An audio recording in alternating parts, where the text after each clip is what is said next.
The night my stepmother slapped me on our front lawn, the porch light flickered like it was choosing sides. Neighbors froze with paper plates and plastic forks, their smiles collapsing as her ring split my cheek.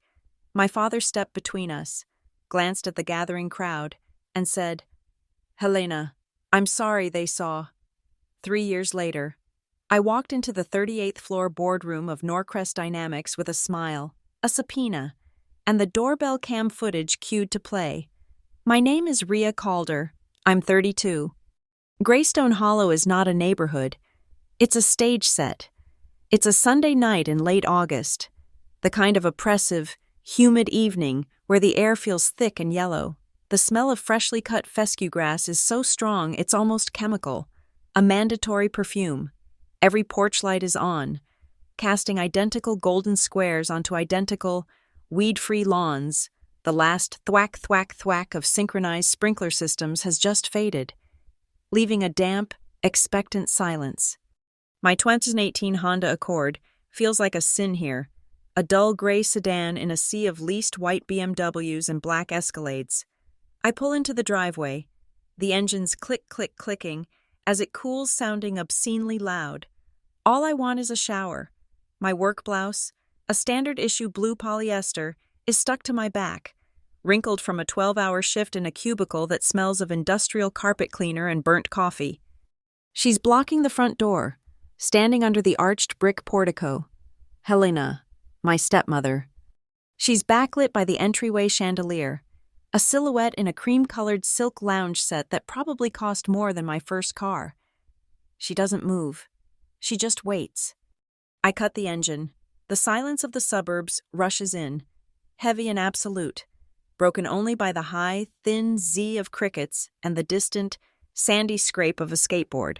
My laptop bag feels like it's full of bricks, digging into my shoulder as I get out. "You were supposed to be here at 5, she says. Her voice isn't loud, but it cuts.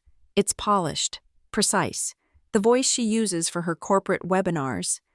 "I had to cover a late close. Helena, I sent a text." "I don't care what you texted." She walks toward me, her velvet slippers making no sound on the expensive herringbone brickwork. She glides. "You come and go as you please. You treat this house, my house, like a hotel. You are ungrateful." The air is too thick to breathe. I shift the bag on my shoulder. "I'm tired. I pay rent. Can we please not do this tonight?" "No." She stops just outside of my personal space, close enough for me to smell her perfume. It's always something sharp and white, like lilies and ammonia. "Give me the key." My brain stutters. "What? It's my father's house." "It is my house," she hisses, the mask slipping. "You are a disruption. You're a liability to the peace in this home. Give me your key." She holds out a perfectly manicured hand, the nails a pale, flawless almond. I look from that hand to her face, her features tight with a familiar, cold rage. "I'm not giving you my key, Helena."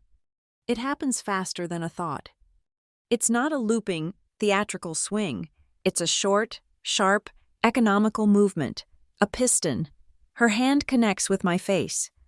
It's not the palm that does the damage. It's the ring. The 3-carat platinum anniversary ring. The one my father gave her. The sharp, claw-like setting is what makes contact, right on the crest of my cheekbone. The sound is horrifying. It's not the wet smack of skin on skin. It's a dry, sharp crack. It sounds like a branch breaking, like a small bone snapping. It echoes. It hangs in the humid air, bouncing between the perfect white picket fence of our yard and the identical white picket fence of the Hendersons next door. For 1 second, all sound ceases. The crickets, the skateboard, the low hum of a dozen air conditioning units. Everything is sucked into the vacuum of that one violent noise. Then, the world comes rushing back, but muffled, as if I'm underwater. I realize the Hendersons are on their lawn, not 20 yards away. They're having a late, quiet barbecue. I hadn't even noticed them. They are frozen. Statues. Jim Henderson, spatula in hand, dripping barbecue sauce onto the grass. His wife, Sarah, holding a red and white checkered paper plate piled with potato salad. Their polite, suburban smiles have collapsed. They just stare, mouths slightly open. Their son, a small boy of maybe 6, is the only one who moves. He tugs on his mother's shorts. His high, clear voice cuts through the tension. "Mommy, is she okay?" Sarah Henderson doesn't answer him. She doesn't look at me. She makes a small, panicked, jerking motion, grabbing her son's shoulder. She doesn't just pull him toward their sliding glass door. She actively shields his eyes with her free hand, hustling him inside as if I were the one doing something obscene. The glass door slides shut with a dull, final thud. Jim Henderson stands there for another second, spatula dripping, before he slowly, deliberately, turns his back. The front door of our house opens. My father? Ray? He comes out, his white polo shirt bright in the gloom, his face a mask of pure, unadulterated social panic. He sees Helena, breathing hard. He sees me, my hand slowly coming up to my face. He sees the Hendersons' backs. His eyes, quick and bird-like, dart around. He scans the street, the neighboring windows. He's not assessing my injury. He's calculating the audience. This is always his first move. Assess the blast radius. He steps between us. He doesn't move to protect me. He moves to block the view. "Helena," he says, his voice a low, urgent hiss. He isn't looking at me. He's looking past me, at the dark windows of the street, at the Hendersons' closed door. He reaches out, puts a placating hand on her arm. My God. Helena, not outside. He glances at the neighbor's house, then back at her. And then he says it. The words that will echo longer than the slap. "I'm sorry," he says, to her. "I'm sorry they saw." The sin wasn't the violence. The sin was the public relations failure. She broke the cardinal rule of Greystone Hollow. Keep the dysfunction behind closed doors and double-paned windows. I don't cry. The pain is a clean, bright line, a hot wire stretching from my cheekbone to my jaw. But the humiliation is a bucket of ice water. It brings a terrible, cold clarity. I take my hand away from my face. It's wet. I don't look at him. I don't look at her. I turn my head, just slightly, to the left, across the street, the Miller's house. Lucas Miller, he's a network engineer, a privacy nut who works from home. He has the most aggressive smart home security setup on the block. His doorbell camera isn't the standard model. It's a high-definition, wide-angle lens with night vision and audio capture. It covers his entire porch and, conveniently, a perfect, unobstructed, well-lit shot of our driveway. I stare right at it. The small, infrared light is on. A tiny, perfect, ruby red dot. Recording. I see movement in the Miller's front window. The curtains shift. A shadow. Lucas. He's standing there, watching. He doesn't move for a beat. Just a silhouette against the dim light of his living room. Then he gives a single, sharp nod. It's almost imperceptible, but I see it. Got it. The video is safe. I turn back. Helena is still breathing hard, her chest rising and falling under the silk, her face flushed with adrenaline. My father is still muttering. "Inside. Let's go inside. Please, let's just go in." I bite down on my lower lip, hard.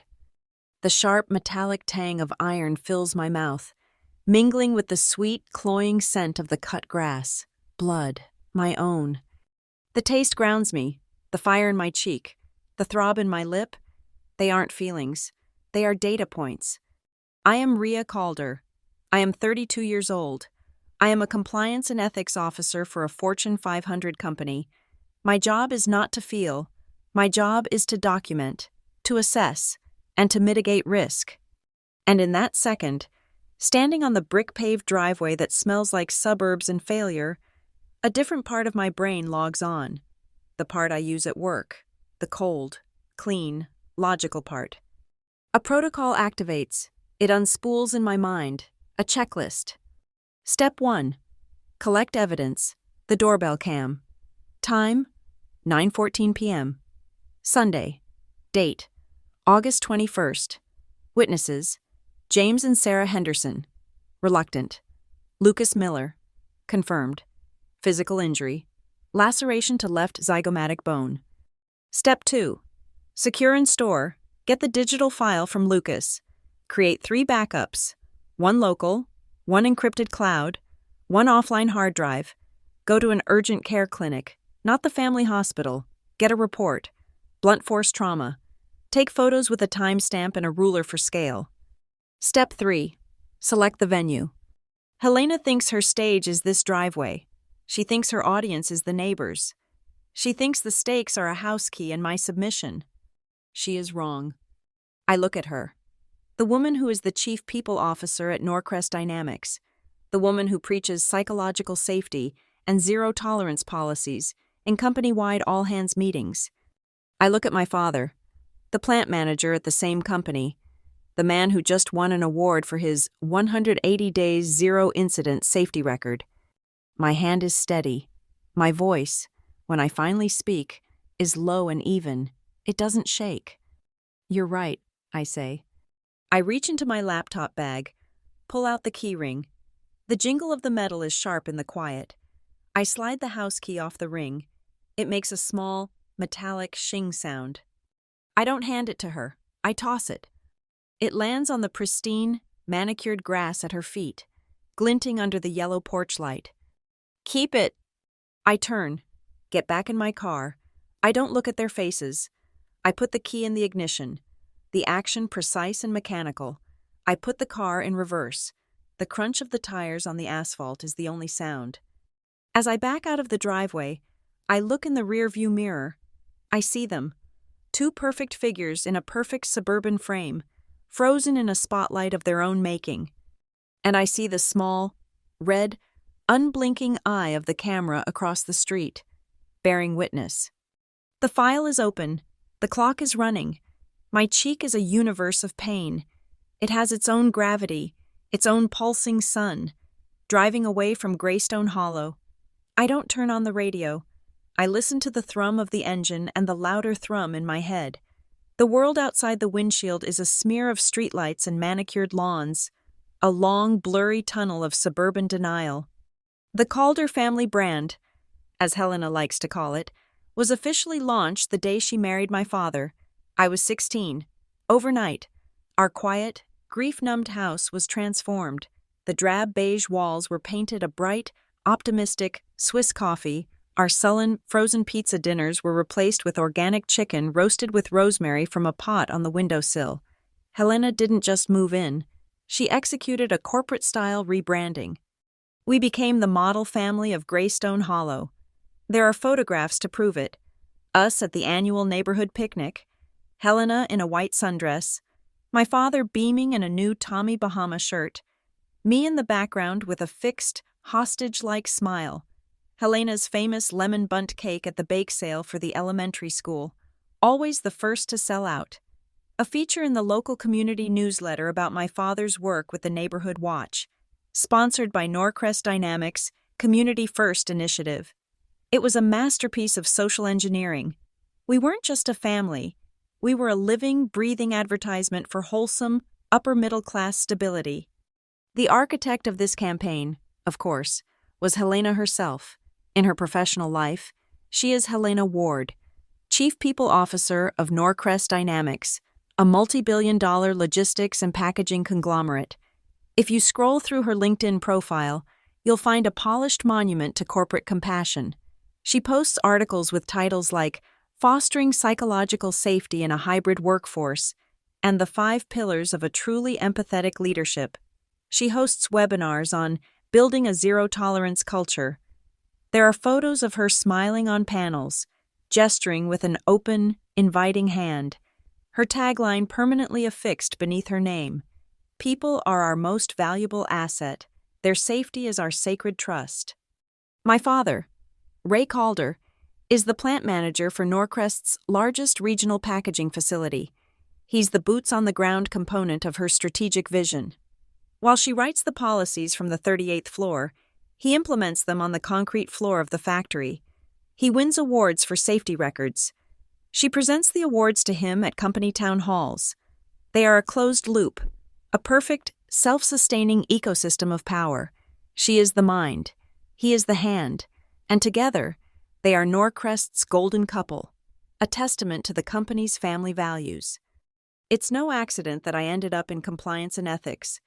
After I graduated with a law degree, everyone, especially Helena, expected me to go into a more collaborative field. Corporate communications, maybe, or marketing. Something that involved smoothing things over. Instead, I chose the department everyone calls the Sales Prevention Unit. My job is to read the fine print, to find the loopholes, the risks, the liabilities, to be the person who says no when everyone else is high on the optimism of a new venture.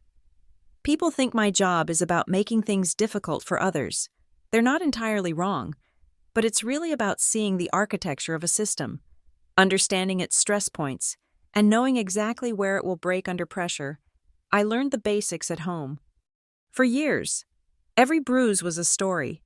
The dark purple bloom on my forearm from where she grabbed me to stop me from leaving a family discussion. I'd tripped walking up the stairs, the cluster of finger-shaped marks on my upper arm. I'd fallen off my bike taking a corner too fast. These weren't elaborate lies. They were simple, plausible, suburban fictions. They were designed not to be believed, but to be accepted. And they were always accepted. I'd be at a neighborhood barbecue, the one place where all the polished surfaces of Greystone Hollow meet, and Sarah Henderson would notice the mark as I reached for the tongs. "Oh, dear, Rhea, what happened to your arm?" she'd ask, her voice dripping with a concern that was as wide as it was shallow. "Just clumsy," I'd say, forcing a small laugh. "Took a tumble down the basement stairs." She would nod, her eyes flicking away for a fraction of a second too long. "You've always got to be so careful on those." And then, a pivot, smooth and practiced. "Jim, is that corn ready yet? I think it needs another turn." The conversation would shift. The topic would change. The barbecue would continue.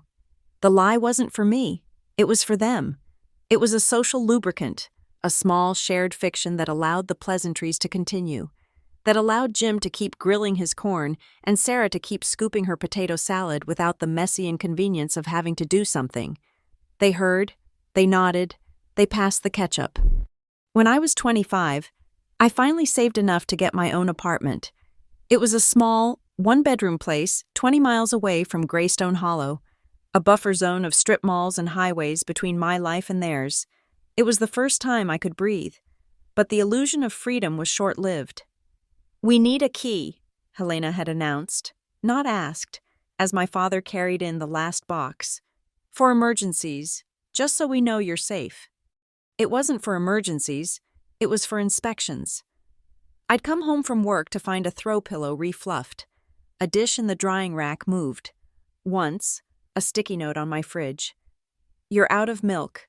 We bought you some. Love, Dad and Helena." It wasn't kindness. It was surveillance. It was a reminder that I was still a subsidiary of their brand, an asset to be managed. They were checking on their investment. Helena doesn't understand the digital world the way I do. She uses it as a broadcast medium, a stage for her brand. She doesn't grasp its permanence, its unforgiving memory. A few years ago, after a particularly bad fight over my decision to spend Thanksgiving with friends instead of them, she sent an email to my father. She must have thought she was writing to a secure, private audience of one. The subject line was the Rhea situation. In it, she detailed her frustrations, my lack of gratitude, my rebellious attitude, my failure to appreciate the family image we've worked so hard to build. But it was the last sentence that I saved, flagged, and backed up in triplicate. "Ray, we have to manage this. She is becoming a liability, a reputational risk to this family and, frankly, to us at Norcrest. We can't have her unraveling everything." A liability, a risk. In her world, the world of corporate governance and risk management, those words have specific, actionable meanings. They are triggers for mitigation strategies, for termination clauses, for damage control. She saw me not as a daughter, not even as a person, but as a line item on a risk register. What she never knew, what neither of them ever considered, is my one true obsessive-compulsive trait. I back up everything. Every important email is archived. Every significant text message is screenshotted and saved to an encrypted drive. Every performance review, every policy document, every photo with a timestamp. It started as a defense mechanism, a way to keep my own sanity, to have a record of reality that couldn't be gaslit away. I have a digital fortress of facts, a quiet, meticulously organized archive of their polished lies. Helena Ward has spent a decade and a half building her brand as a corporate saint, a protector of people. She has tied that brand so inextricably to the brand of Norcrest Dynamics that the two are now fused. She believes her position makes her untouchable. She's right, it does. No one could ever attack her brand from the outside and win. But I'm not on the outside. I'm in the compliance department. I have a key card. I know the policies better than she does, because I'm the one who has to audit them. She wrote the words, zero tolerance, but I'm the one who knows the precise protocol for executing that policy. She thinks she fired me from the family tonight, tossing me out of the picture-perfect frame. What she did was give me my opening. She created a recordable, time-stamped, witness-verified incident. She took her private behavior and made it a public spectacle. And her precious brand?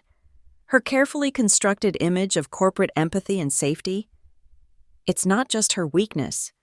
It's the entry point. It's the key. And it's about to become the instrument that voids her contract, triggers the morals clause, and burns her entire professional life to the ground. She wrote the policy. I'm just going to enforce it. I didn't drive home. I didn't drive anywhere near Greystone Hollow. I drove west for 22 miles, to a county where our company's health insurance plan wasn't the dominant provider. I pulled into the 24-hour urgent care clinic in a strip mall, parked between a defunct mattress store and a brightly lit laundromat. The waiting room smelled of industrial bleach and old coffee. The triage nurse, her face weary and impassive, looked at the cut on my cheek under the harsh fluorescent light. How did this happen? I was struck, I said, my voice flat, devoid of emotion. By a person with a ring. An assault? A battery, I clarified. I need the injury documented. Blunt force trauma. Her eyes sharpened. She'd heard a story, but my response was a correction. This was procedure, not a plea for sympathy. Before she began to clean the wound, I held up a hand. One moment, I took my phone from my bag. I opened the camera app. I placed a small, 6-inch plastic ruler from my work supplies flat against my skin. The zero mark aligned with the edge of the laceration. I turned on the flash. The lens focused. Click. I took 3 photos. 1 from straight on, 2 from different angles. Then I put the phone away. You can proceed. The doctor who saw me was young. He stitched the cut. 3 small, tight sutures. As he worked, I dictated. I need the report to reflect the time of the incident. Approximately 9:14 p.m. The nature of the injury is a laceration consistent with a sharp-edged object and blunt force trauma to the surrounding zygomatic arch. Please note the patient is alert, lucid, and explicitly states the injury was inflicted by a third party. He typed, his gaze flickering from my face to the screen. You want to file a police report? We have to. If you say, I am handling the reporting, I said. I just need your medical record to be precise. That's all. I paid the copay in cash. I walked out with a bottle of antibiotics and, more importantly, a carbon copy of the medical report, Exhibit A. In the car, I texted Lucas. It was nearly 11 p.m. Rhea Calder. Are you up? The reply was instant. Yes. File is secure. MP4. 27 seconds. Audio is clear. Where do you want it? Public place. 30 minutes. We met at a 24-hour diner that smelled of stale grease and despair. Lucas was a small, intense man in a hoodie. He didn't speak. He just slid a black, nondescript USB drive across the sticky Formica table. I slid a $100 bill back. This is for the drive and the inconvenience, I said. He pushed the money back, It's not for the money. It's for the neighborhood. She's a tyrant. He stood up. The file auto-deletes from my server in 48 hours. It's all yours. He was gone.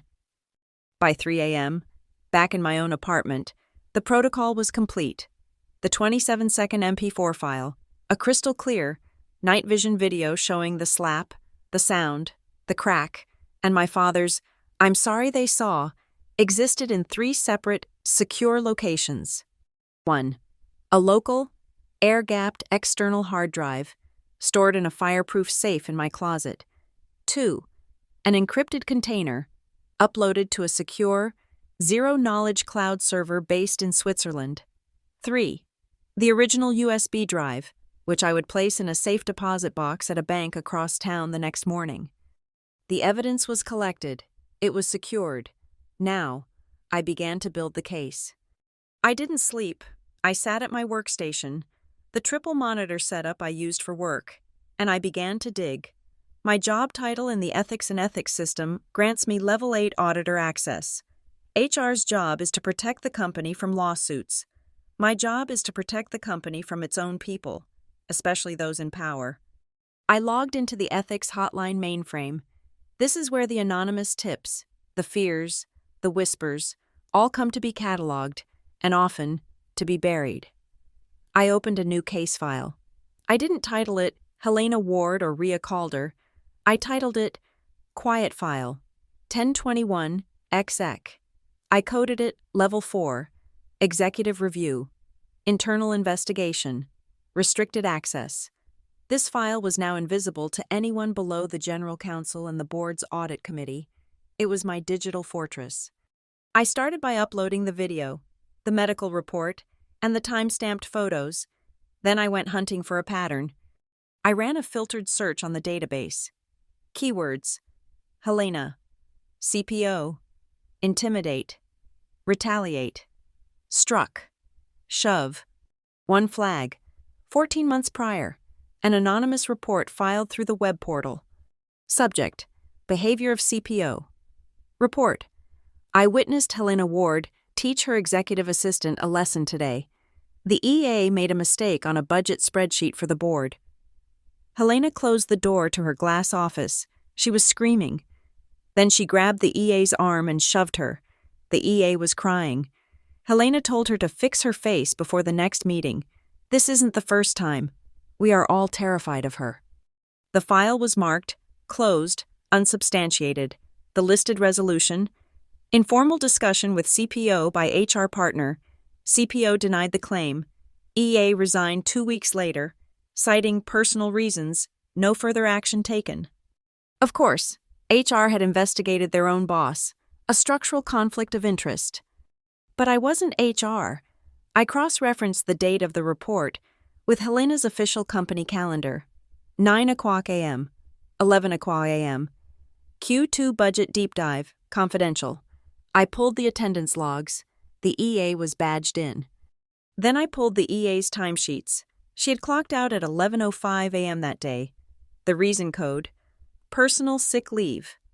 The final piece: I pulled the EA's expense reimbursement requests for that quarter. A copay. Submitted 2 days after the incident. A specialist visit.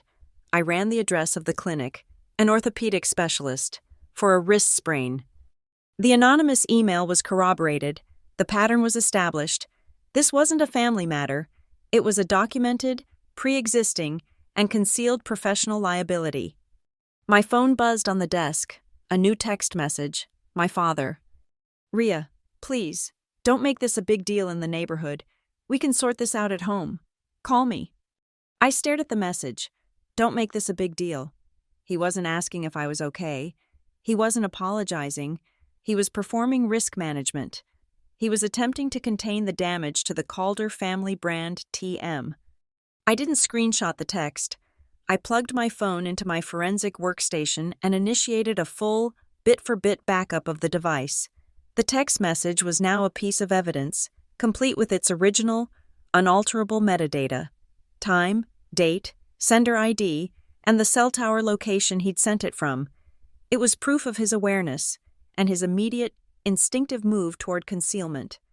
Now for the weapon, Not the ring, but the policy. I pulled up the Norcrest Dynamics Global Code of Conduct, the 80-page document that every employee must sign annually.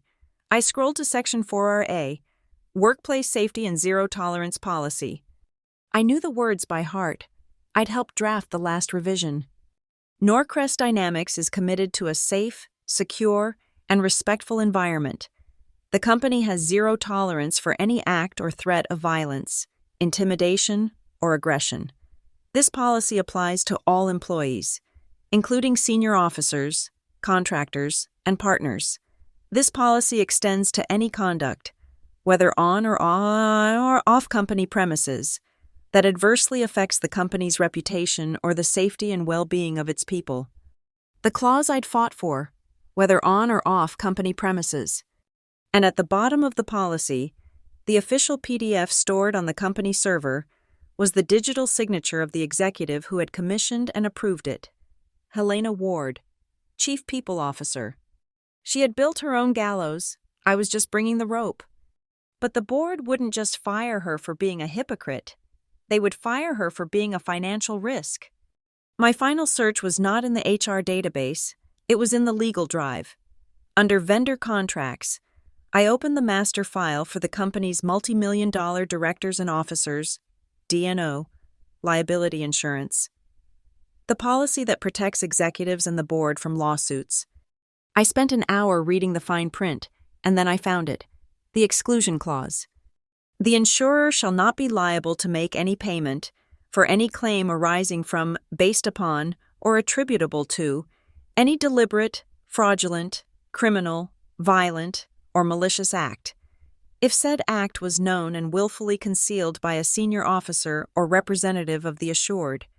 My father, a plant manager, a senior officer, had witnessed a battery, and his first act, memorialized in a time-stamped text message, was to conceal it. Helena's violence, and my father's complicity, had just put Norcrest's entire D&O policy at risk. They had made the company uninsurable against their own actions. The quiet file was no longer just about an assault. It was about a systemic pattern of abuse, a documented history of HR failures, and a clear and present financial danger to the corporation. I couldn't sign a subpoena for my own stepmother's records. That would be a procedural error, a conflict of interest they could use against me. So I used a resource. I made a call at 4:30 a.m. to an independent counsel, a crisp, ruthless employment lawyer I'd used for external investigations. Sarah, it's Rhea Calder. I'm sorry about the hour. I have a Level 4 executive file that just opened. I need you to sign an NDA and issue an immediate subpoena for a preservation order on all data, server and local, for a senior officer, and a second preservation order, plus historical badge-in, badge-out data, for another. How bad? She asked, her voice already awake. I have video, I said, and a medical report, and a documented pattern, and a direct link to our D&O liability. There was a pause. I'll have the papers drawn up by 7 a.m. Who are the targets? Chief People Officer Helena Ward, I said, and Plant Manager Ray Calder. The picture was no longer blurry. It was high definition. This wasn't a family matter spilling over into the office. This was a single, unbroken continuum of power. The same woman who believed she could shove an assistant in a locked boardroom was the same woman who believed she could slap me on a lawn. The tools were the same. Absolute power, the expectation of silence, and a support system built to protect the brand, not the people. The border between home and office, between family and corporation, had been erased. Helena had erased it herself. She wasn't just my stepmother. She was a rogue executive, a systemic liability, and I was the compliance officer who had just received the file. For 3 years, I've been a ghost. I left my father's house that night and never returned. I took a lateral position in a different division, rented a new apartment, and systematically erased my connection to Greystone Hollow. I was Rhea Calder, a mid-level compliance analyst, efficient, quiet, and invisible. I was also a hunter. The quiet file, 1021 exec, was no longer just a file. It was a vault. It was my true, obsessive, 3-year project, To the 27-second video, I had added the corroborating report of Helena's assault on her executive assistant.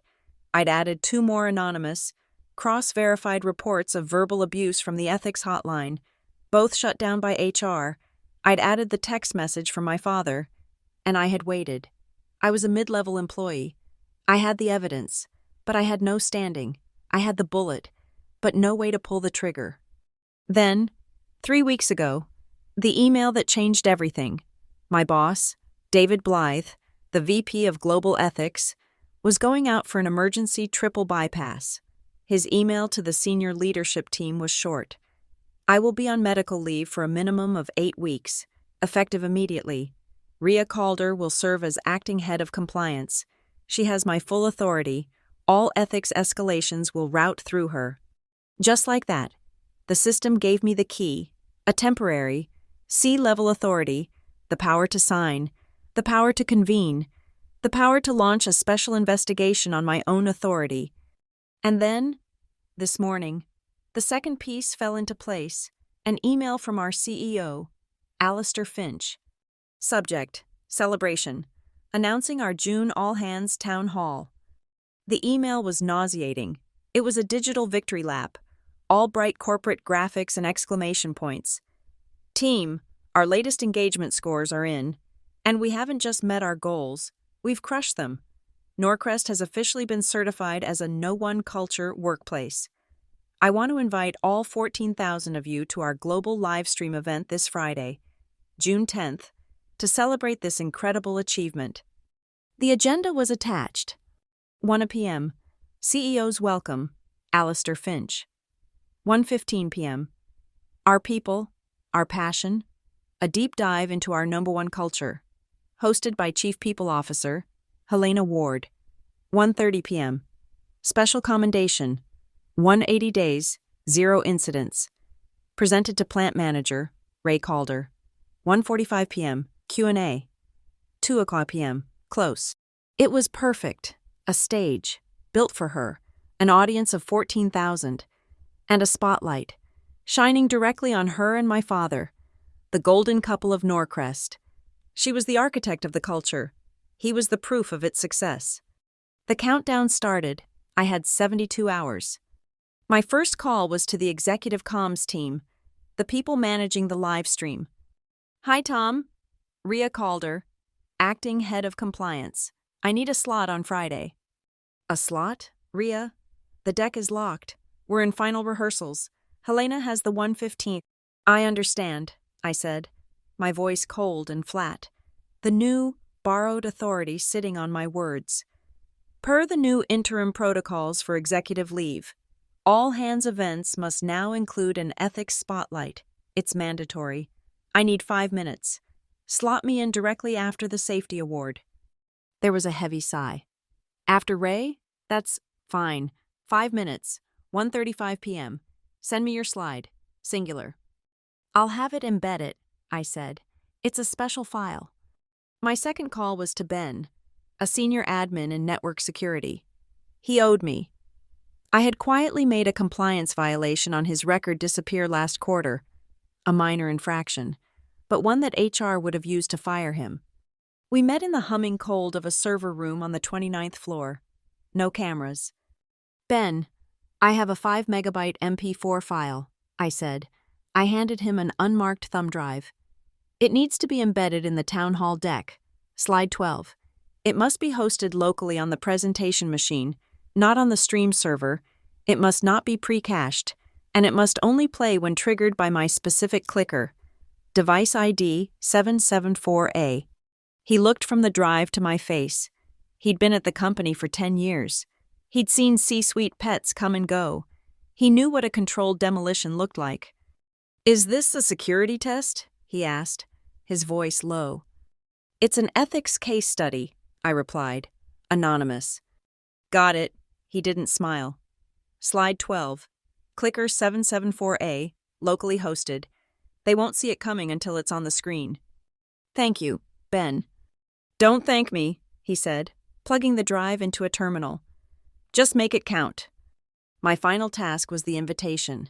The 14,000 employees were the audience, but they weren't the jury. I drafted a new, high-priority confidential meeting request. To Alistair Finch, CEO, Sarah Jensen, General Counsel, Mark O'Malley, Head of Internal Audit, the 7 independent members of the Board of Directors. Subject: Urgent and confidential, board-level assessment of D&O insurance, liability and reputational risk. Time: Friday, June 10th, 1:45 p.m. Location: Boardroom 38A. The time was critical: 1:45 p.m. The exact moment the public town hall Q&A was scheduled to begin, the board, the CEO, and the general counsel would all receive a notification on their phones at 1:35 p.m., exactly as my presentation was ending. The boardroom, 38A, was a glass-walled conference room directly adjacent to the main studio where Helena and Alistair would be broadcasting. I attached a single password-protected document to the invite. The password: Zero Tolerance 2021. The document: the exclusion clause from our D&O insurance policy. The accept notifications began to chime on my desktop almost immediately. First, the general counsel, then the entire audit committee. They smelled blood in the water. They knew a D&O liability meeting called by compliance meant a dragon was loose, and they wanted to be holding the spear, not the leash. The trap was set. The morning of the town hall, I dressed with precision, a dark gray suit, a plain black silk shell. My hair was pulled back into a severe tight bun. I wore no jewelry, save for a simple watch. I was the very picture of joyless, severe, bureaucratic compliance. I stood by the 38th floor elevator bank, my laptop in one hand, my clicker, 774A, in the other. The air was buzzing. Comms people ran past with headsets, carrying bottles of sparkling water for the executives. The center elevator chimed.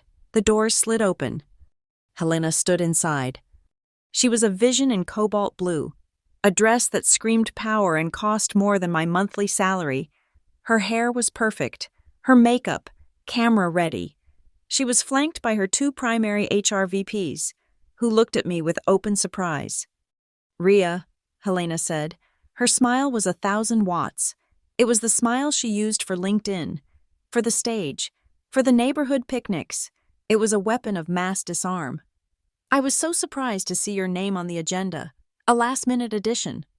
"David is still in recovery," I said. My voice was flat. "It's just a procedural update." She stepped forward, halfway out of the elevator.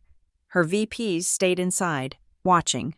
Helena lowered her voice to the one I remembered from childhood, the confidential warning, "I am your mother and your boss" tone.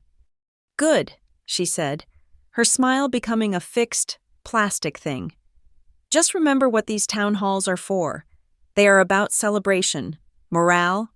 We're shining a light on our fantastic culture, not putting it on trial." She placed a hand on my arm, the one in the gray suit jacket. Her nails were perfect. "Keep it simple, keep it light. No need to frighten the employees with a lot of legal jargon. Dear, we want them to feel safe." The word, safe. I didn't move. I didn't pull my arm away. I looked from her manicured hand to her perfectly made-up face. I thought of the dry crack of her ring on my skin. I thought of the 27-second file waiting on slide 12. "I'm not discussing morale, Helena," I said. My voice was quiet, but it cut through the lobby's hum. Her smile faltered. "I'm just presenting the policy you signed." The confusion on her face was immediate. It was a flicker, a micro-expression of cognitive dissonance. She didn't understand the words, but she understood the tone. It was not the tone of a subordinate. It was not the tone of a stepdaughter. It was the tone of an auditor. Before she could form a reply, I pulled my arm from her grasp and stepped into the elevator next to hers, the one going down to the broadcast studio. "See you on stage," I said. I pressed the button for my floor. The polished steel doors slid closed, wiping her confused, angry, beautiful face from my view. The seal was perfect, the sound a soft hiss and a firm thud. Like the lid of a box, Good people do bad things all the time. The secret is that they don't see them as bad. They see them as necessary, as corrections, as the unfortunate cost of maintaining a standard. The real art, the one Helena and my father perfected, is the system of exchange they built around their bad habits. They understood that you don't buy silence with threats. You buy it with small, consistent, public acts of kindness. Kindness is a much more effective currency. Helena, for instance, has a birthday policy. Every single employee on the 38th floor, from the executive VPs down to the mailroom intern, receives a gift on their birthday. It's never extravagant. It's a beautifully wrapped $10 box of artisanal chocolates or a $20 gift card to a local coffee shop. It's delivered to their desk by her executive assistant with a handwritten card. So grateful to have you on our team. Your contributions make us better. Warmly, Helena. It's a brilliant strategy. It's affordable, scalable, and generates immense goodwill. People post photos of their little gifts on the company's internal social media. Best Boss, Norcrest Family Culture. The cost of this program, for the entire executive floor, is less than a few $1,000s a year. A rounding error in her budget. But it's not a gift. It's a retainer. It's a prepayment for complicity. When Helena's voice turns to ice in a meeting because someone missed a decimal point, when she dresses down a director in the hallway so viciously that he turns white and starts to tremble, the onlookers think of the little box of chocolates. They think of the handwritten card. They think, well, she's just under a lot of pressure. She has a good heart. She remembered my birthday. The $10 gift becomes an anesthetic, dulling the sharp edges of her cruelty. It's a microtransaction. Here's a small kindness. In return, I expect you to look away. My father operates on the same principle, just on a different stage. He is the sole benefactor of the Greystone Hollow Youth Scholarship Fund. Every year, he personally funds a $5,000 scholarship for a graduating senior from the local high school. It's a grand gesture, one that gets his name and picture in the community newsletter every spring. And every fall, there is an appreciation dinner. It's held at the neighborhood clubhouse. The food is catered, the wine is cheap but plentiful, and for one night, Ray Calder is a king. Neighbors clap him on the back. The mayor says a few words. The scholarship winner's parents cry and thank him for his generosity. For the price of a used car, my father buys himself a year's worth of unimpeachable moral character. So when he would come home from the plant, his face tight with a rage he couldn't express at work, and slam a cabinet door so hard a plate rattled off a shelf and shattered. No one in the house was allowed to flinch. When his voice dropped to a low, menacing growl because the lawn wasn't perfectly edged, Helena would just place a gentle hand on his arm and say, "Ray, darling, you've had a long day. Let's not." It was never. "Don't be a monster," it was. "Let's not perform this monstrosity for the neighbors," because the man who gives $5,000 to a deserving student couldn't possibly be a bad man. He was just a good man, under pressure. The scholarship wasn't charity, it was an indulgence, purchased in advance, to absolve the sins he had yet to commit. This philosophy is institutionalized at Norcrest, codified by Helena's HR department. They run a company-wide chat channel called the Norcrest Family. It's an endless, cloying stream of manufactured positivity. Photos of birthday cakes in the break room, announcements of a new baby, a gif of a cat falling off a chair on a Monday morning to get us through the week. The channel's pinned message, written by Helena, reads, "Remember, we are a family first. In every interaction, in every disagreement, always lead with love." 3 months ago, a new analyst on the finance team made a significant forecasting error. It was caught before it did any real damage, but it was embarrassing.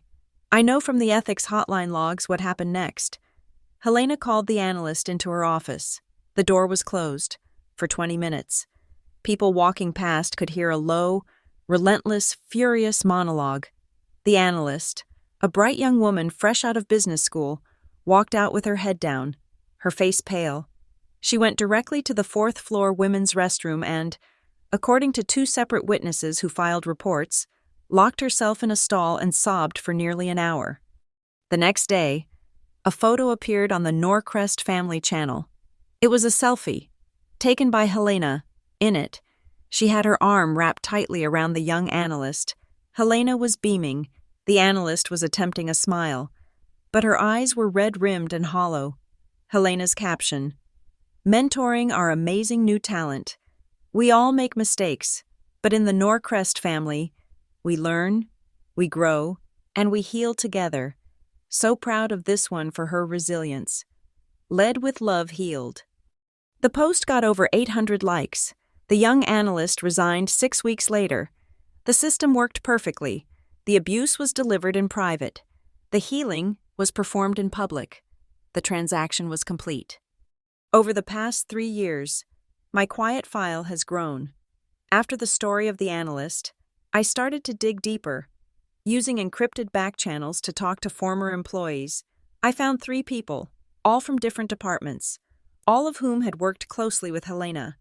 They all told a variation of the same story. When she was truly angry, when the door was closed, her preferred method of correction was not a slap with an open palm. That was too obvious, too déclassé. It left a mark. Her method, they all said, was a sharp, punishing strike with the back of her hand, a sharp backhand strike. It delivered a shocking jolt of pain and humiliation, but was less likely to leave a visible bruise. It was a practiced, efficient, deniable act of violence. My own scar, from the sharp edge of a ring, was an amateur mistake, a public relations failure. She had lost control. Her true artistry was always performed behind closed doors. The single most damning piece of evidence in my file, besides the video itself, is an email Helena sent to her senior HR team a year ago, after a sensitive executive departure. Subject: a reminder on discretion. Team: I want to reiterate the importance of confidentiality in our work. We are the stewards of this company's culture and its secrets. We need people in this department who understand that what happens in the family stays in the family. We need people who know how to keep secrets. Attached to that email, at the bottom, was a single file: Norcrest Global Code of Conduct. The policy with her signature, the one that preached zero tolerance and radical transparency. She was simultaneously demanding secrecy and distributing the very policy that forbade it. In her mind, there was no contradiction. The policy was for the masses. The secrets were for the chosen few. Which brings me to my slide, the one file that IT has embedded into the town hall deck. It's a simple, elegant design, using Norcrest's approved corporate branding. The background is a soft, optimistic blue. The text is in a clean, white font. It opens with her favorite phrase, the one she has plastered on posters in every break room, the one she ends every all-hands meeting with. Safety is love. It's a beautiful, meaningless, corporate koan. It sounds profound, but it's a hollow vessel, designed to hold whatever positive emotion you want to pour into it. Below her words, I have added a single line, a small, gray, italicized footnote, a compliance officer's clarification. Love doesn't leave a scar. I'm in the green room now, a small, windowless space behind the main stage. The live stream starts in 10 minutes.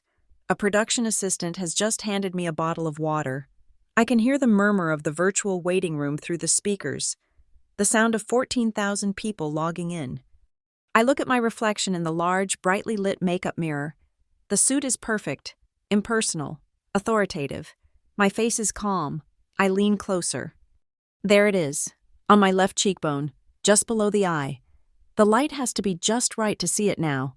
3 years have passed. It's no longer a cut, no longer an angry red line. It's a thin, pale, silvery mark. No longer than my thumbnail. It's faint, like a line drawn in diluted ink, but it's there, a permanent record, the ghost of a policy violation. My hand is steady as I open my bag. I take out a small, beige tube of concealer. I dab a tiny amount onto the tip of my index finger. I look at the scar in the mirror one last time. Then, with a gentle, practiced motion, I press the concealer over the mark, patting it lightly, blending it into my skin until it disappears completely. I'm not hiding it. I'm saving it. The truth doesn't belong here, on my face, under the cheap lights of a green room. It belongs on a 40-foot screen, in high definition, with audio. It's almost time. The studio is brighter than an operating theater, and just as sterile. A high electronic whine hums beneath the surface of everything. I can see the active viewer count on a monitor in the wings. 14,217. Employees, global partners, the local business press, invited by Helena's PR team to trumpet the No One Culture Award.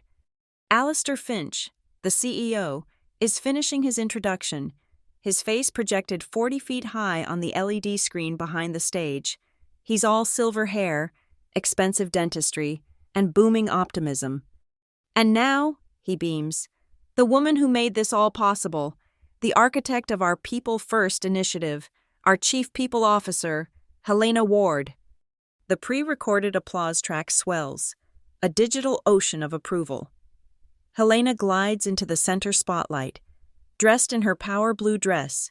She is radiant. She is untouchable. She finds camera one, the red light glowing, and her smile becomes intimate, aimed at every single one of those 14,000 viewers. Thank you, Alistair. You know, people ask me what culture means. Her voice is warm, measured, maternal. It means this. It means we are not just a company. We are a family, and as your Chief People Officer, I see myself as its protector. My one and only job is to keep every single one of you safe. The applause track surges again. She's flawless. From the stage, Alistair introduces my father's segment. Ray Calder appears on the big screen, a live feed from the factory floor, wearing a hard hat and a high-visibility vest. He is beaming as he accepts the 180 Days Zero Incidents Award. I just want to thank my team, he says. And of course, I want to thank Helena. Her leadership from HQ is what makes this safety record possible. Her commitment is an inspiration. Thank you, Ray, Alistair says. A true Norcrest family, right there. And now, for a brief procedural update, please welcome our acting head of compliance and ethics, Ria Calder. My full name.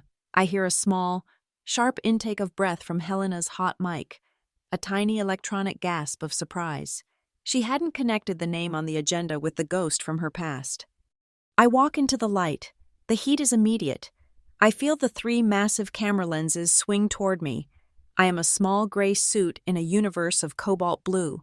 I plant my feet in the center of the stage. My clicker, 774A, is cold in my right hand. To my left, Helena, Alistair, and the head of communications are perched on chrome stools, watching me. Helena's smile is gone. It has been replaced by a tight, confused, unblinking stare. Thank you, I begin. My voice is flat. It does not shake. The studio's acoustic baffling makes it sound dead, intimate, and enormous all at once. My predecessor, David Blythe, is recovering well. In his absence, we are launching a new mandatory series, The Ethics Spotlight. I look past the cameras, into the black void where 14,000 people are watching.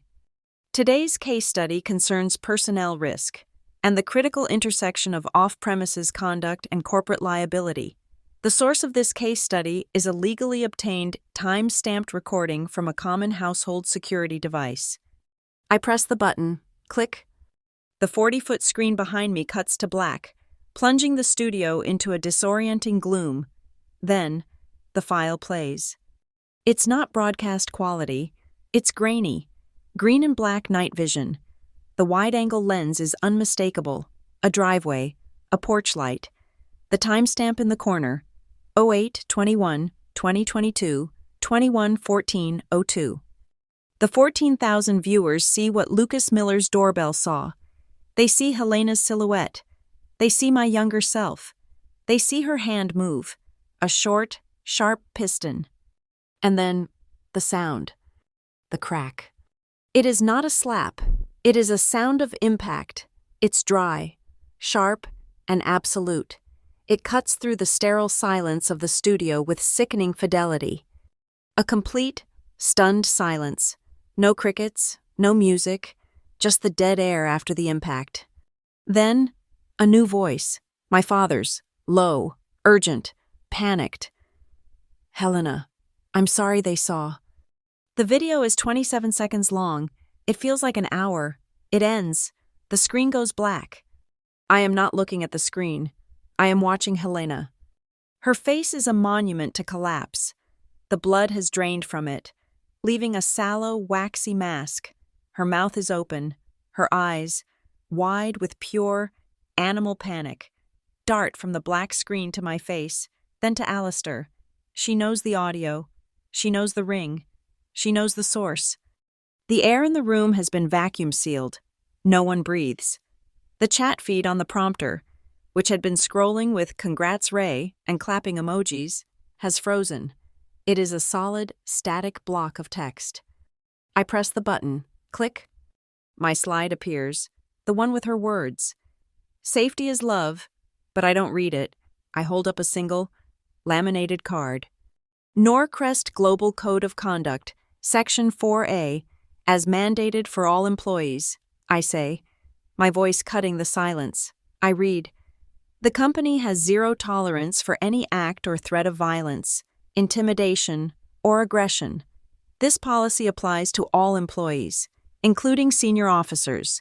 This policy extends to any conduct, whether on or off company premises, that adversely affects the company's reputation or the safety and well-being of its people."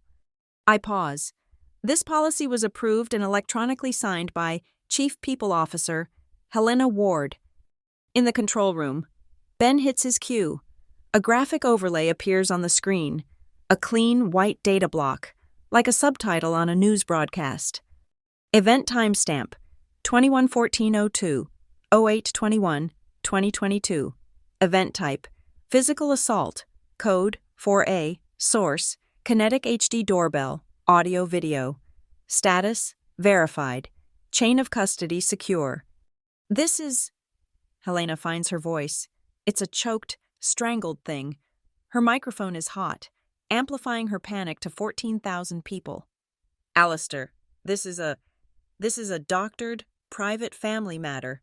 This is not..." I press the button. Click. A new slide appears.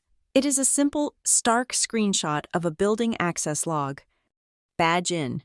H. Ward, 08/21/2022, 08/51/04, Norcrest, HQ. Badge out. H. Ward, 08/21/2022, 19/34/22, Norcrest, HQ. The subject in the video was badged into this building for 10 hours on the day of the event. I state, she was acting in her corporate capacity right before and right after. This private matter, the policy she wrote makes no distinction. The law makes no distinction. The pattern of behavior is the same, on premises or off. Helena is on her feet. "You are fired!" she shrieks. "Alistair, fire her! Shut this down!" But Alistair isn't looking at her. He's looking at his phone, which has just buzzed. The general counsel is looking at her phone. They have just received my meeting invite, the one with the D&O insurance clause. I press the button. One last time. Click. The final slide appears. It is a live, real-time data visualization from the Ethics and Compliance mainframe. It's a line graph titled Ethics Hotline. New reports. Live. For the past 72 hours. The line is a flat 0. As we watch, a red line begins to move. It spikes. It climbs. Vertically. New reports, 14. New reports, 31. New reports, 58. New reports, 91. The chat feed on the prompter explodes. It's no longer frozen. It's a waterfall of text, moving too fast to read. She did that to me. The EA on the 14th floor. She threw a stapler at, told me to fix my face. I filed a report. HR buried it. The file is open, I say. My voice resin. Type. I filed a report. HR buried it. The reports are coming in now, I say. My voice steady, amplified over the sound of Helena's frantic whispering to the CEO. From people who recognize the behavior, from people who were shoved, from people who were told to keep a secret for the family. I turn from the slides. I find camera 1. The red light is a blazing eye. I am speaking to every single person watching, to the board, now scrambling into the conference room next door, to the partners, to the press. My name is Ria Calder, acting head of compliance. I look past the camera, at Helena. Her face is no longer human. It is a rictus of pure, unadulterated ruin. A policy, I say, only has meaning when it applies to the person who wrote it. I set the clicker down on the lectern. I turn my back to her. I walk off the stage, into the darkness of the wings, just as Alistair Finch leaps to his feet, his hand over his microphone, his face a mask of purple rage, screaming at the control room. "Cut the stream! Cut the goddamn stream now!" But the signal is sent. The file is uploaded. The vault is open. I don't watch them cut the stream. I don't need to. I hear it. The sudden, unnatural silence as the global audio feed is severed. The only sounds left are the frantic, panicked voices in the studio behind me. I walk directly from the wings into the small, adjoining prep room, the one with the live feed monitor. On the screen, the Norcrest logo is frozen, a placid blue shield over a scene of total chaos. The viewer count is gone, the chat feed is gone, but the hot mics in the studio are still live on the internal comms channel. I can hear everything. "Get her out of here!" Alistair Finch, the CEO, is screaming. His voice is a raw, ugly thing I've never heard before. Then, a new voice, calm and impossibly cold. Sarah Jensen, the general counsel.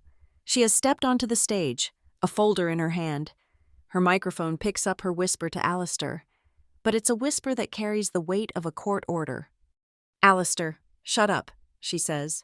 The 3 words land like ice picks. The feed is cut, but the internal record is still live. This is now an active investigation. Do not say another word.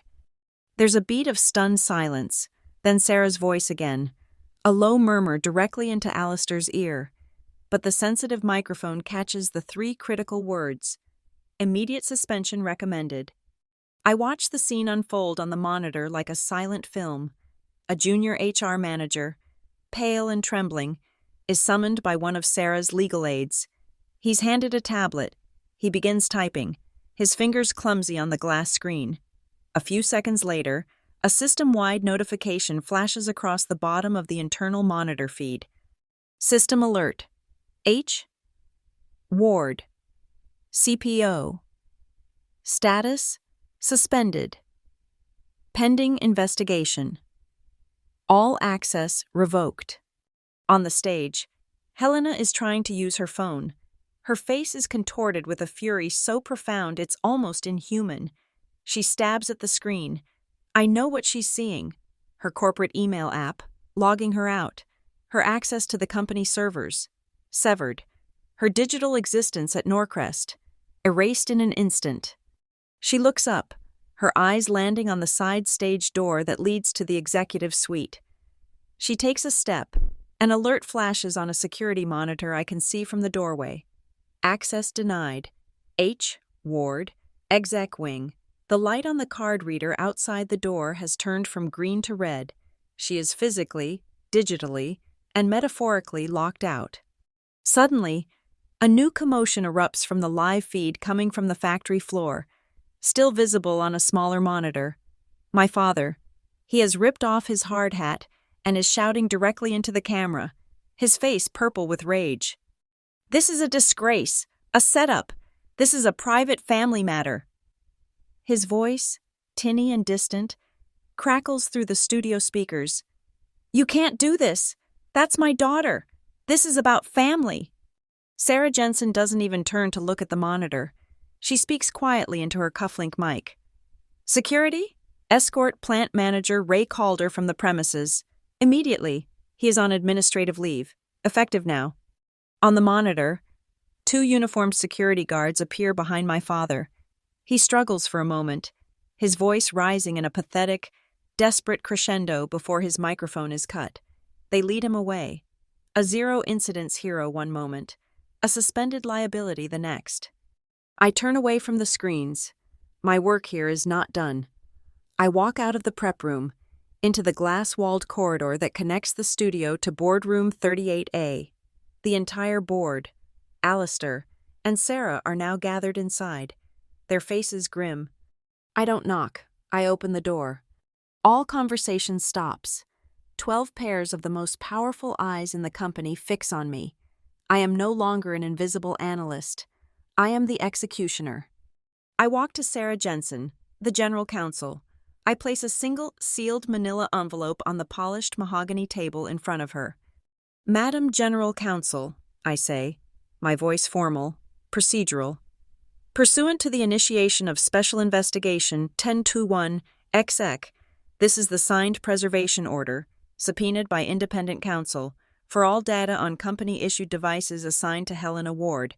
I recommend a forensic image of her corporate mobile phone be taken before she leaves the building.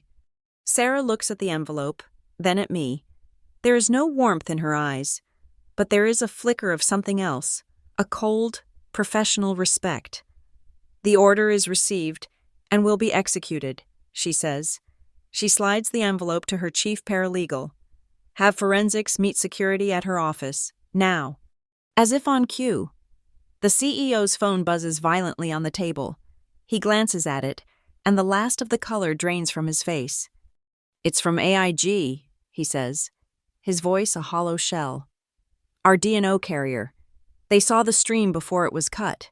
He reads from the screen, his voice numb. They are officially putting us on notice. The policy is under review. Any failure to, decisively and transparently, manage the willful officer misconduct could result in an immediate and total voiding of our coverage. The air in the boardroom becomes 10 degrees colder. This is no longer about culture or family. It's about millions of dollars of liability exposure. Before anyone can respond, another screen in the boardroom, the one still displaying the public-facing Q&A portal from the town hall, flashes with a new, upvoted question. The feed was cut, but the portal was still live. The question is from a name everyone in the room recognizes, a senior analyst at Blackstone, one of our largest institutional investors. Q. Who is responsible for C-suite oversight at Norcrest? Specifically, who was tasked with supervising the chief people officer prior to this incident? Alistair looks like he's been punched. He looks at me. Rhea, answer the question. I walk to the head of the table and plug my laptop into the presentation port. The 40-foot screen from the studio now mirrors my desktop. I pull up a single, simple slide. It's a corporate organizational chart. At the top is the board of directors, below them, the CEO, and branching off to the side, with a direct reporting line to the board, is a single box. According to our corporate bylaws, I say, my voice echoing in the silent room, primary oversight for the CPO, specifically on matters of ethics and conduct, is the responsibility of the Board Audit and Ethics Committee. I click my mouse. The box on the chart flashes red. The text inside it reads, Position, Chair, Ethics Committee. Status, vacant. That position has been vacant for 18 months, I state, my voice devoid of accusation, a simple statement of fact.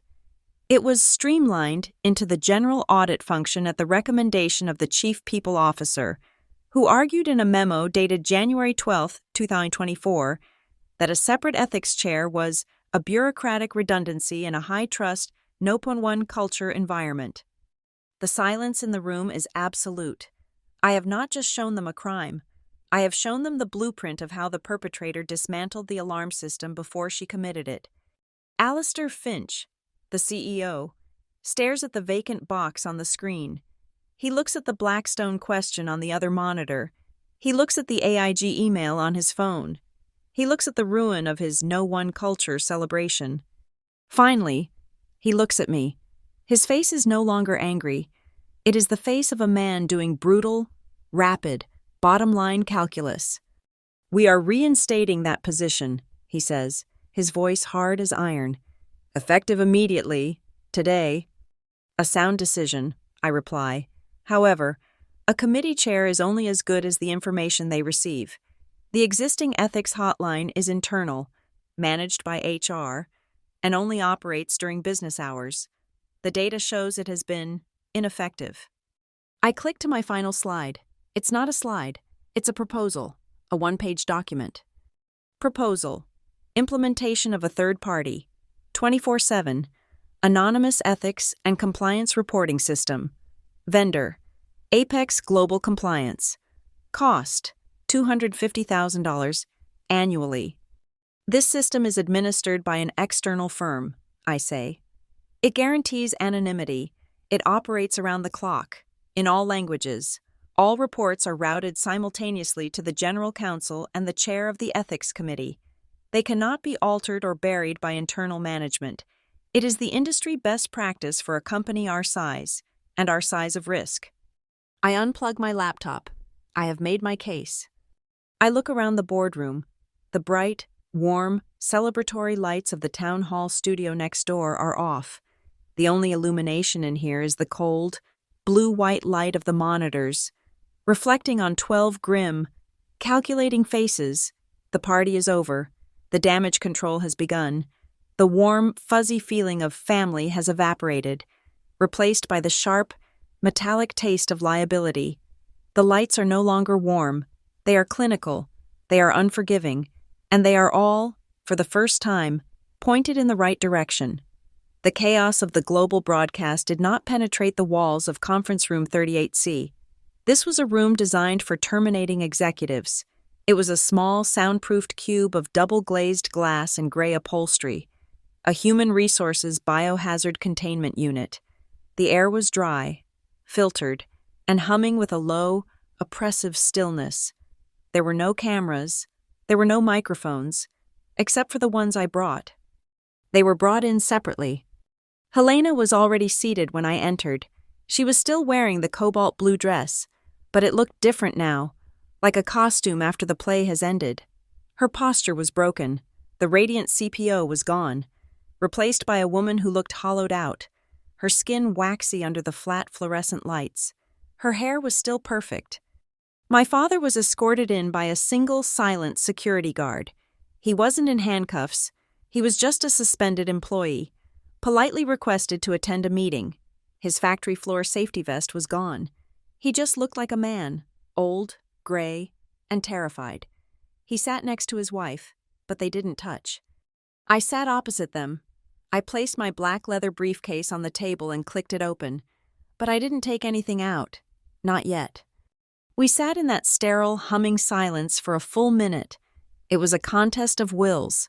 I had all the time in the world. Helena spoke first. Her voice was not the warm, maternal broadcast voice. It was a dry, reptilian rasp, full of gravel and venom. "You killed me." Her eyes were fixed on me, dark and full of a hatred so pure it was almost a physical thing. "In front of 14,000 people, you assassinated me. You killed me." I didn't raise my voice. I didn't have to. The soundproof room held every word. "Helena," I said, my voice as flat as the table between us. "You did that. You did that on a lawn in Greystone Hollow, 3 years ago, with a ring on your hand. You did it again in your office when you shoved your assistant. You did it every time you wrote a policy you had no intention of following. I just pressed play." "Rhea," my father began. His voice was a thin, reedy thing. "Rhea, please, it's family. We're family." The word, family, the brand, the shield, the lie, the word she had used to build an empire of denial, the word he had used to hide behind. It sounded obscene in this room. I looked at him. This isn't a family, it's a risk management failure, and the risk is now contained. I reached into my briefcase. I pulled out a thick, 9x12 manila envelope. It was heavy. I slid it across the table. It stopped precisely in the center, equidistant from both of them. "This is the file," I said. "The one you should have read." Helena stared at it, as if it were a bomb. It contains a high-resolution copy of the 27-second video, with the audio track enhanced. It contains the time-stamped medical report from the urgent care clinic, noting blunt force trauma, and a laceration from a sharp-edged object. It contains the sworn, notarized affidavits from the 3 former employees describing your backhand corrections. It contains the email where you demanded your HR staff keep secrets, and it contains the text message you sent me, Dad, 15 minutes after the assault, telling me not to make a big deal in the neighborhood. It's a complete record of concealment. My father flinched, as if I had just read his private thoughts aloud. I reached back into my briefcase. I pulled out a second document, a single, folded piece of legal paper. I slid it across the table, past the envelope, directly to Helena. "And this," I said, "is for you." She unfolded it with a shaking hand, the hand that wore the ring. Her eyes scanned the legal text, her CPO brain processing the boilerplate. It wasn't a corporate document, it was a civil one. "A restraining order?" she whispered. Her voice cracked. She couldn't comprehend it. You're firing me from your life?" "I am mitigating a threat," I said. "It was signed by a judge this morning. The evidence in that envelope was deemed irrefutable. You will not come within 500 feet of my person, my residence, or my place of work. You will not contact me by any means, electronic or otherwise. You are no longer my stepmother. You are a documented, violent individual from whom I am now legally protected." This was the blow that finally landed, not the job, not the reputation, the legal, binding, personal rejection. Her face crumpled, the last mask fell. She looked up at me, her eyes suddenly wet, desperate. She was a CPO. She knew one last move: negotiation, settlement. "What do you want?" she whispered, the words trembling. "Is that what this is? Money? Do you want money? We can. She looked at my father, lost. "An apology? Is that it? I'll apologize. I'll apologize right now." I let her offer hang in the dead air. I let her squirm in the trap. I leaned forward, just an inch. "I want 2 things, I said, my voice low. "First, for the policy to apply to everyone, as of 1 o'clock today. That is done." I held her gaze. "Second," I said, turning my head to look directly at my father, "I want an apology, from the right person." The silence in the room was absolute. Even the HVAC seemed to hold its breath. My father stared at me. His mind was working, his eyes darting between me and his wife. He was the man in the middle, the man who just wanted everyone to stop shouting, to get back inside, to not make a scene. He was the manager of the safety record, the concealer. I watched the slow, agonizing collapse of his face. The muscles in his jaw gave way. The color drained. He looked at Helena, at this shaking, ruined woman he had tied his life to. He saw her, and he saw himself. He saw the bargain he had made. He put his hand over hers, not for comfort, for ballast. "Helena," he choked out, his voice thick with a grief that was entirely for himself. "Helena, I'm sorry." She looked at him, confused. "I'm sorry," he repeated, his voice breaking. "I am so sorry. I'm sorry I let you do that." He failed. He apologized to her. He apologized for his failure of containment, not his failure of fatherhood. He was sorry she got caught. He was sorry he had failed as her partner, her co-conspirator. I stood up. The scrape of my chair on the floor was a violent, ugly sound. They both flinched and looked up at me, startled. I reached into the inner pocket of my suit jacket. I pulled out a small, black digital voice recorder. I held it up. I pressed the small red button on the side. Click. A tiny red LED lit up, glowing. I placed the recorder on the table, in the center, next to the envelope. "Sorry to who, Dad?" He froze. His entire body went rigid. His eyes were wide, locked on the glowing red light. He looked at the recorder. the small, black object that was now capturing every sound, every breath, every failure. He looked at Helena, who was staring at him with a new, dawning, desperate understanding. He looked back at me. I was not his daughter, I was the auditor, and this was the final entry for the record, the last piece of evidence, the verbal confession of complicity. The silence stretched. 1 second, 2, 3. He knew there was no way out. The door was locked. The room was soundproof. The light was red. He broke. His shoulders slumped. He closed his eyes, a single, hot tear escaping, tracing a path down his aged, gray cheek. The last vestige of the Calpri brand evaporated. The last lie died.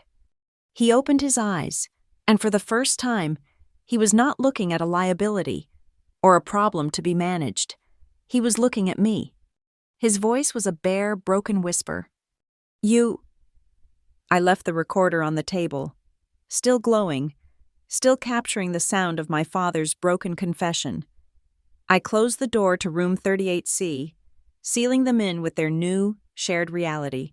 I walked back into the main boardroom, 38A. The atmosphere was not chaotic. It was electric. This was not a moment of panic. It was a moment of pure, high-stakes, corporate warfare. Alistair Finch, the CEO, was at the head of the table, his face a grim mask. Sarah Jensen, the general counsel, was beside him. On the massive wall monitor, the faces of the full board of directors stared back, a gallery of grim, powerful judges. The sound of their voices was a low, urgent thrum. "The motion is on the floor, Mr. Chairman," Sarah Jensen said, her voice cutting through the discussion. "Termination for cause." Alistair nodded, his gaze fixed on the camera. "The board of Norcrest Dynamics moves to vote on the immediate termination, for cause, of Chief People Officer Helena Ward, citing gross violations of the Global Code of Conduct, willful concealment of a pattern of abuse, and actions resulting in critical liability exposure to the corporation." "Seconded," a voice snapped from the monitor. "All in favor," Alistair said. It wasn't a question. A chorus of "aye" came from the speakers. Unanimous. Absolute. "Motion carries," Alistair said. He looked at Sarah. "Execute." Sarah was already typing on her laptop. "HR systems are locked. Termination paperwork is being filed electronically.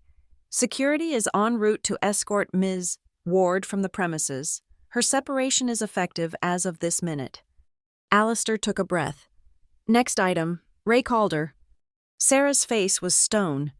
"Suspended indefinitely, effective immediately, pending a full investigation into his role as a senior officer concealing a known, reportable offense. The text message from file 1221XX is prima facie evidence of his complicity. His plant access is revoked." As if summoned by her words, the door of conference room 38C opened. A security guard stepped out, followed by my father. He was not in handcuffs. This was a white-collar execution, clean and quiet. He walked past the glass wall of the boardroom, a ghost in a gray polo shirt. His eyes, instinctively, found me. I stood by the window, watching him. I did not look away. I did not offer a flicker of pity or triumph. I was just the auditor, observing the result. He was the one who broke contact. He looked down at the expensive carpet, his face the color of ash. He turned the corner and was gone. The boardroom was silent for a beat. The first execution was complete. The second was in process. Now, the cleanup. Alistair Finch turned his gaze to me. The anger was gone. The shock was gone.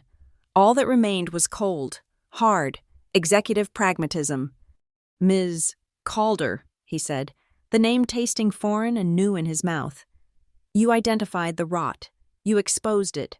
Now, you will tell us how you are going to fix it." This was the moment I had prepared for. I stepped to the head of the table. I connected my laptop. I did not present a problem. I presented a 3-point solution. "The No One Culture brand is dead," I stated. "It was a marketing campaign, not a compliance strategy. We will replace it with a No One accountability framework." The faces on the screen watched me, unblinking. None.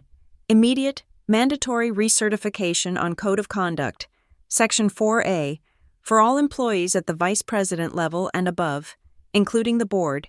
Signed, digital acknowledgement of the off-premises clause will be required within 48 hours. 2.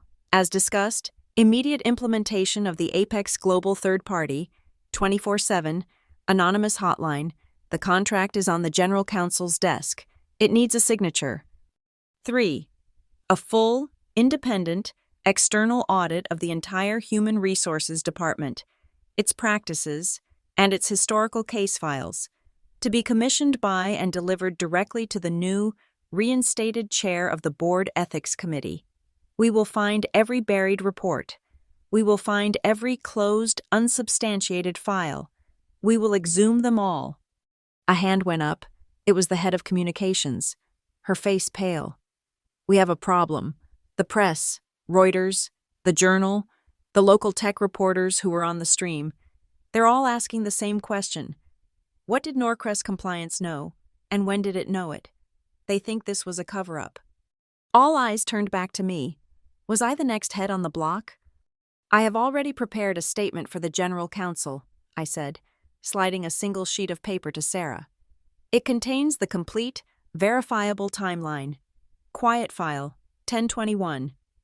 Exec was opened by me, then a mid-level analyst, 1,021 days ago, upon receipt of the primary video evidence, per Norcrest's own protocol for investigations involving senior-most officers. The file was held in secure, restricted access stasis, invisible to the CPO and HR, while I gathered corroborating evidence of a pattern. I looked directly at Alistair. I did not have signatory power to launch a special investigation against a C-level officer. The moment I was granted that power as acting head, I acted. The system worked. Slowly, but it worked. The statement makes that clear. Sarah read the timeline, her eyes scanning the dates. She nodded. A single, sharp motion. This is our position. This is the truth. It's defensible. Get this to the press team. The company's chief financial officer spoke for the first time, his voice sharp. Investor Relations is reporting a spike in calls. Blackstone is demanding a private briefing. Our stock is going to open in a free fall tomorrow unless we get ahead of this. Alistair was already on his feet. Then we get ahead of it. I want a press release on the wires in 1 hour. Norcrest Dynamics takes immediate, decisive action. We'll announce Helena's termination. We'll announce the external audit. We'll announce the new hotline. And, he looked at Sarah, you will get a binding confirmation from AIG that our prompt, transparent action keeps our D&O insurance in full effect. We will project control, not chaos. The executives in the room exploded into a flurry of motion, dialing phones, typing furiously. They were managing the money. I turned back to my own workstation. The ethics portal, the one I had put on the main screen, was no longer just a graph. It was a deluge. My inbox was filling with anonymous messages, routed through the secure portal, their fear finally broken. Thank you. I was in the finance meeting with the new analyst. I saw her crying in the bathroom. I was too afraid to say anything. I am not afraid anymore. I resigned in 2021 after she threw a 3-ring binder at my head. Here is my medical report. I stood up. Madam General Counsel, I said, cutting through the noise. We now have 3 new, on-the-record witnesses, current employees, with medical records and timelines, corroborating the pattern of physical abuse. The for-cause termination is no longer just defensible. It is an ironclad fortress. Our case is unassailable. Sarah Jensen looked at me, a long, calculating stare. Good, she said. The day ended in the dark. The boardroom was empty, littered with coffee cups and discarded notepads. It was just me and Sarah. The legal team had been working for hours. She pushed a small stack of papers across the polished walnut table. It's done, she said. Legal has certified the entire chain of custody for file 1021XX. The video is legal, the text message is clean, the affidavits are notarized. She gestured to the papers. Two last items. Ms. Calder, the form to officially close the internal investigation, and the authorization form for the new, expanded victim counseling and support services, effective immediately. I picked up my pen, a simple, black company pen. My hand was steady. I signed the first document, Investigation, 1021XX, status, closed, resolution, termination for cause. I moved to the second document, Authorization, Norcrest Employee Victim Support Channel. My hand paused. My eyes were drawn to the table. The dark, expensive wood was flawless, polished to a mirror shine, except for one spot, right by my hand, a small, dark flaw in the veneer, a tiny, hairline fissure that branched out, like a spiderweb, like a crack in pavement, like the jagged, broken line I had stared at on my father's front walk 3 years ago, a flaw in the perfect, polished surface. I pressed the pen to the paper. The ballpoint was silent. Rhea Calder, acting head, compliance and ethics. I set the pen down. I let out a breath, a single, long exhalation that I felt unspool from the base of my spine, a breath I had been holding for 1,021 days. It was not relief, it was not joy, it was not even justice. It was stability. The floor was level again, the columns were straight, the accounts, after a long and brutal audit, were finally, perfectly, balanced. I didn't stay in the boardroom. The scent of stale coffee and corporate blood was too thick. I pushed open the heavy glass door at the far end of the room and stepped out onto the narrow balcony. The city of Grayford spread out below me, a vast, glittering circuit board of light and life, 38 floors up. The wind was a different element. It was cold, sharp, and clean. Smelling of nothing but altitude and the clean, metallic tang of the night. It scoured the lingering tension from my skin. A brutal and welcome baptism. I leaned on the cool steel railing, not looking down at the fall, but out at the horizon. The noise of the city was a distant, inhuman hum, the sound of a system that just keeps running. My phone, clutched in my hand, vibrated once. I glanced at the screen. It wasn't a person, it was the system, reporting a fact, an automated email from Norcrest Global Systems. Subject, XX, status change, H. Ward. CPO termination executed, all access rights permanently revoked. Ethics hotline protocol expanded and activated, per directive 1021XX. It was done, a life's work, a title, an empire of fear, all reduced to a single, automated server notification. I archived the email without a second thought. It was just data. The phone vibrated again. This time, it was a text message, from a number I knew but had not saved. Lucas. Video file and all server backups auto-deleted on my end as per our agreement. Congratulations. My thumbs moved over the cool glass of the screen. My reply was short, precise. Thank you. We did the right thing. I didn't need his congratulations, but I needed him to know that his act of witness had mattered, that it had been a force for order, not just for revenge. We hadn't just exposed a monster, we had enforced a rule. I heard a sound behind me, the soft thud of the heavy glass door opening and closing. I didn't turn around. I didn't have to. I could feel his presence, a familiar, heavy shadow in the cold air. He stood a few feet behind me. He did not step onto the balcony. He respected the threshold.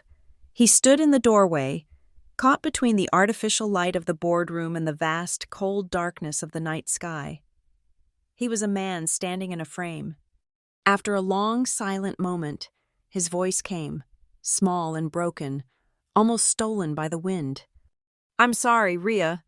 Just that, the two words I had waited a lifetime to hear, the two words he had finally managed to say in that soundproofed room, and now said again, here, in the open air. They were not a negotiation. They were not an excuse. They were just a statement of fact, like the email from the server, a status update on a ruined soul. I didn't turn to face him. I kept my eyes on the distant, steady lights of the city. I gave a single, small nod. "Accepted," I said. My voice was as calm and clean as the wind. "And it ends here." It was not forgiveness. Forgiveness is a messy, emotional, human thing. This was a corporate action. This was the closing of a file, the acceptance of a term of surrender. The debt was paid. The account was balanced. It was over. He didn't say another word. I heard the door open and close again, and his shadow was gone. I was alone again on the balcony. I turned my back on the city and stepped back inside. I walked to the empty boardroom table, to the spot where I had signed the last form. I took out my phone. I opened a new memo. It was addressed to all 14,000 employees of Norcrest Dynamics. It was a simple, declarative statement, a new amendment to the corporate culture, a new first principle. The subject line was 5 words long. Policy applies to everyone. My finger hovered over the screen. I saw my reflection in the dark glass. The face looking back at me was pale, tired, and etched with the tension of the last 1,021 days. But it was not the face of a victim. It was not the face of a trembling, broken girl on a driveway. The eyes were clear. The mouth was a firm, straight line. My face was no longer shaking. I pressed send. The screen went black. Thank you so much for listening to the story. I'd love to know where in the world you're tuning in from. So please drop a comment below and let's connect. If you enjoyed this, please consider subscribing to the channel and giving this video a like. And to help this story be heard by more people, you can support us even further by hitting that hype button. It truly makes a huge difference.